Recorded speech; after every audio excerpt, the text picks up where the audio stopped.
Tell me exactly how Parler is better than Twitter. We don't censor speech. I mean, if you want a simple one-liner, that's it. You can have free conversations, right? Would you rather live in a totalitarian society or a free society? That's basically the difference, right? Twitter is a totalitarian society. But presumably you ban people and you censor certain things. We as I mentioned earlier, the community guidelines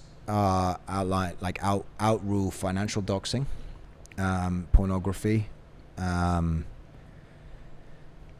gore, violence. But apart from that, the worst you're going to get is a troll filter applied to your troll filter. Yeah. So basically, if somebody puts we have a moderation system now, which is quite complicated, but I believe serves our users in the way that they want to be served. So you can go onto Parler and you can put pretty much, with the exception of what I've just outlined in terms of community guidelines of like financial doxing, you can pretty much write speech that you would never be allowed to write on Twitter, and it will get permitted and it will get allowed. But if the moderation system that we have in place detects that your essential aim is just to write offensive terms, right? So let's just say you drop the N-word several times, or you're just using a highly derogatory term over and over and over again. That will then get flagged. It gets sent to a human moderation system, and the human will then look at this and say, okay, this person is clearly just trying to troll, right, other people, and it's not providing any useful dialogue. And then what happens is your content doesn't get removed and it doesn't get shadow banned. We put a splash filter over the top, which says trolling detected, and you can still click through and see the content if you wish to do so, but it doesn't take you down. And I mean, the number of users we've blocked or banned, I should say, is peanuts. I mean, handful, and those are mostly people who are just putting up pornography, which is kind of Is that a full-time job, just taking down pornography? Oh yeah, we have 30 jurors who sit in a jury system that moderates appeals. So people appeal God the whole bless time. them. And then we have 3 full-time moderation employees at the business. When I used to work at Covenant Eyes, Yeah. somebody had to essentially determine whether or not the things that were being flagged as pornography were pornography. Yeah.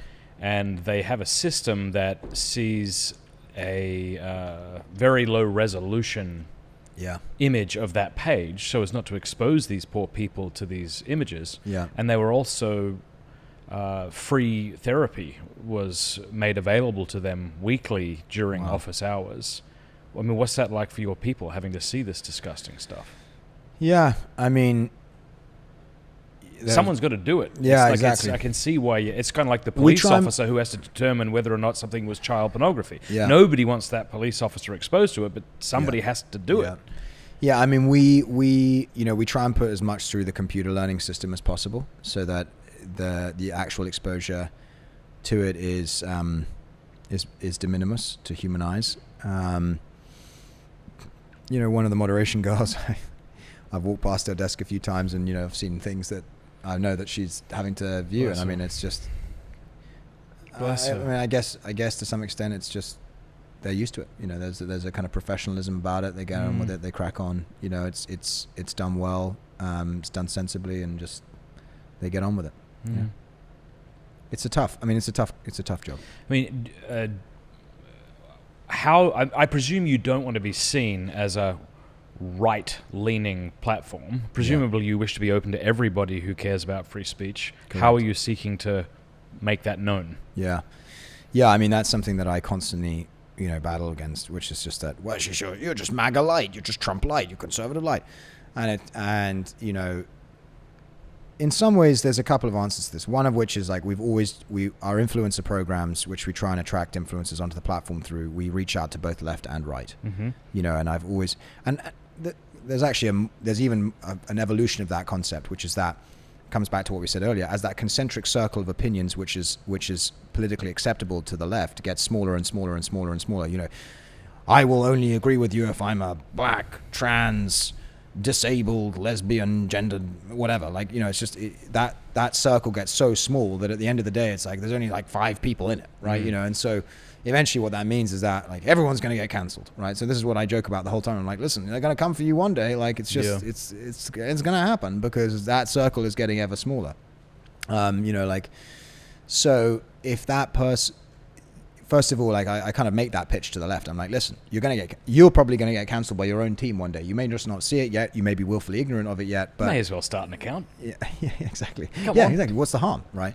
We did events on Capitol Hill where we tried to encourage Congress people to come, and I invited everyone. I was like left and right. AOC, come along. Let's get you on. Let's get you on Parler.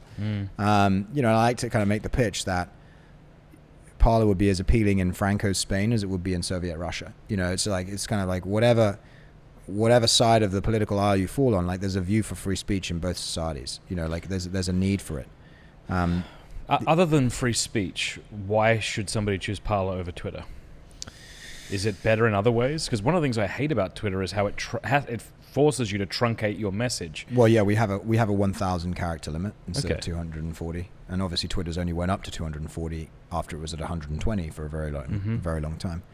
In terms of product features and upgrades, one of the things that I often talk about, and this is now like moving strongly this conversation into the tech sphere, but I think that when Parler was founded in 2018, the free speech as a business model, business idea was very new. And now there's a lot of players in this space. There's a Gab, there's Getter. Truth Social, there's Getter, there's all these other platforms competing for this space. But one of the hallmarks of all of these platforms to some extent is that they're trying to win a battle that I think has already been lost, which is that if you look at Twitter and Facebook, they've got 16 years and like Facebook is a $500 billion business, market capitalization business. Twitter is is much smaller. It's a $45 billion market capitalization business, but they've got huge cash reserves and massive development teams. Twitter employs 6,000 people. I employ 100. It's just like Facebook is it's like they have a map in Facebook's office where they change the color code of each country as it falls to the march of the inevitable Facebook empire, right? Like as more people in that country, like when the majority of that population of that country is on Facebook, the color map of that country changes, right? It's like the march. Like a game of what's that game called? Like Risk. Risk. Yeah, exactly. It's just like it is a bit like that, and so conservatives as a whole, or like the free speech minded people, because I don't want to use the term conservative when you're talking about the platform neutrality, but we're trying to win a battle for this space, which is like, we're going to be this big. You're going to be like less than 1% in this empire of totalitarian tech, right? So instead of trying to win the battles that we've already lost of yesteryear, like we need to kind of focus on the next fight, right? Okay. And so my opinion here, and this is something which like a lot of people haven't yet kind of embraced, or I guess it's still kind of on the fringe, but the next battle is going to be in the blockchain space. In the where? In the blockchain space. In crypto. What is that? Crypto. Okay. Right.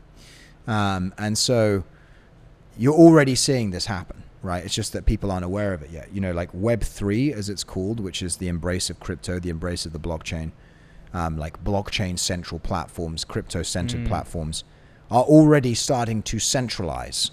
And like Web3 is supposed to be this great project for decentralization of the internet. And in turn, what's happening is like the move of the platforms is becoming increasingly centralized, right? So like there are these Leviathan companies now emerging out of the Web3 space, which are centralizing all of this data, which is exactly what happened in Web2, right? So we all freely went to Facebook. Like nobody gave Facebook the crown upon, the Caesar's throne. It became the default platform. In the same way, like there are platforms already becoming the default platforms of the Web3 movement. So in my opinion, the next movement needs to be like of these free speech platforms. And this is what we're doing at Parler. Like we're making a big product move into the crypto space, right? Because I want to make sure that we not just have free speech now, but have free speech in 20 years, have free speech in the generation to come. And the next generation is going to be blockchain, crypto. It's just inevitable, right? Because there is so much movement into that space by technology right now. And of course, then, people say, well, crypto markets, it's all just a big scam. It's clearly not. I mean, there are obviously, like every nascent industry, there is clearly a scamming element to it. There's clearly a grifting element to it. And much of that has been exposed with the price of Bitcoin and all the major cryptocurrencies collapsing this year. But in general, but markets do that the whole time. Markets correct. That is what happens in markets. In fact, it's actually a necessary process that happens. And what you do is you flush out the weak movers. Is creative destruction. This is the Austrian School of Economics in practice. You get a lot of these weaker players leaving the space, and then you get a much more solid foundation upon which a more prosperous crypto economy can be built. And so that's the next generation of the tech world. That's the next generation of where social media is going. So in the long run, I want to make Parler a very friendly, a crypto friendly, what I'm nicknaming a decentralized social, crypto social, right? That's kind of what we need in the next generation, because that's the fight of 5 years' time. Thanks so much for watching. Please like if you liked, and if you loved, subscribe.